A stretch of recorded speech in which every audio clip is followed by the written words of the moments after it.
أشهد أن لا إله إلا الله أشهد أن لا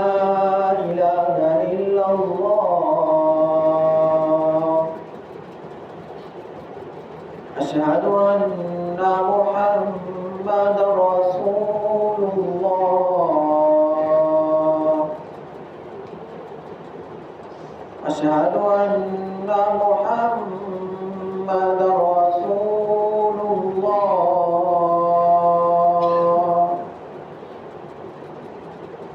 حي على الصلاة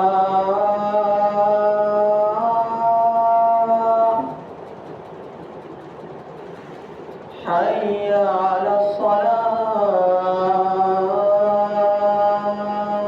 الصلاة حي على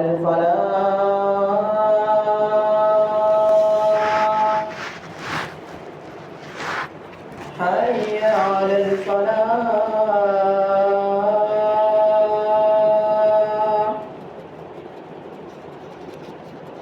الله أكبر الله أكبر لا إله إلا الله الحمد لله الجزات عظیم صفات سمی سماد کبیر شان جلیل القدر فی ذکر مطاع الامر جلیل البرهان فخیم الاسم عزیز العلم وسیع الحلم کثیر الغفران جمیل الثناء جدید العطاء مجیب الدعاء عمیم الاحسان سریع الحساب شدید العقاب علیم العذاب عزیز السلطان ونشهد ان لا اله الا الله وحده لا شريك له في الخلق والامر ونشهد ان سيدنا ومولانا محمدا عبده ورسوله المبعوث الى الاسود والاحمر المنعوت بالشرح الصدر ورفع الذكر وصلى الله عليه وعلى اله واصحابه الذين هم خلاصه العرب العرباء وخير الخلائق بعد الانبياء اما بعد فيا ايها الناس وحدوا الله فان التوحيد راس الطاعات واتقوا الله فان التقوى ملاك الحسنات وعليكم بالسنه فإن السنة تهدي إلى الطاعة ومن أطاع الله ورسوله فقد رشد واهتدى وإياكم والبدع فإن البدعة تهدي إلى المعصية ومن يعص الله ورسوله فقد ضل وغوى وعليكم بالصدق فإن الصدق ينجي والكذب يهلك وعليكم بالإحسان فإن الله يحب المحسنين ولا تقنطوا من رحمة الله فإنه أرحم الراحمين ولا تحبوا الدنيا فتكونوا من الخاسرين ألا وإن نفسا لن تموت حتى تستكمل رزقها فاتقوا الله وعملوا في الطلب وتوكلوا عليه فإن الله يحب المتوكلين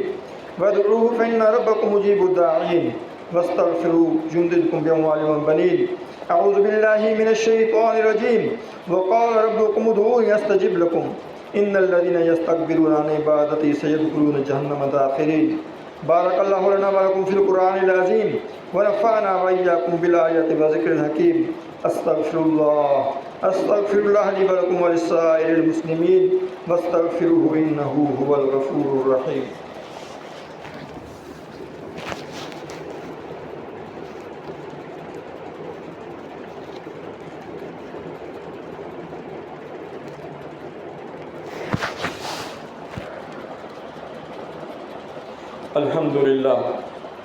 الحمد لله نحمده ونستعينه ونستغفره ونؤمن به ونتوكل عليه ونعوذ بالله من شرور أنفسنا ومن سيئات أعمالنا من يهده الله فلا مضل له ومن يضلل فلا هادي له ونشهد أن لا إله إلا الله وحده لا شريك له ونشهد أن سيدنا ومولانا محمدا عبده ورسوله أرسله بالحق بشيرا ونذيرا بين يدي الساعة من يطع الله ورسوله فقد رشد ومن يعصهما فإنه لا يضر إلا نفسه ولا يضر الله شيئا أعوذ بالله من الشيطان الرجيم إن الله وملائكته يصلون على النبي يا أيها الذين آمنوا صلوا عليه وسلموا تسليما اللهم صل على سيدنا ومولانا محمد عبدك ورسولك وصل على المؤمنين والمؤمنات والمسلمين والمسلمات وبارك على سيدنا ومولانا محمد وأزواجه وذرياته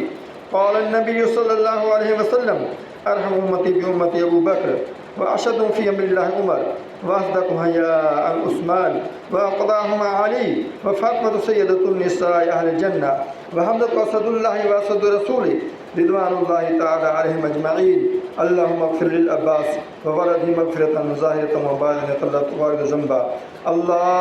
الله في صحابي لا تتخذوا من بعد وردا فمن أحبهم فبحبي أحبهم ومن أبغضهم فببغضي أبغضهم وخير أمتي قرني ثم الذين يلونهم ثم الذين يلونهم وسلطان المسلم ذل الله في الأرض من أحان سلطان الله في الأرض أحانه الله. إن الله يأمر بالعدل والإحسان وإيتاء ذي القربى وينهى عن الفحشاء والمنكر والبغي يعظكم لعلكم تذكرون فاذكروا الله يذكركم وادعوه يستجب لكم ولذكر الله تعالى أعلى وأولى وأجل وأتم وأعظم أكبر.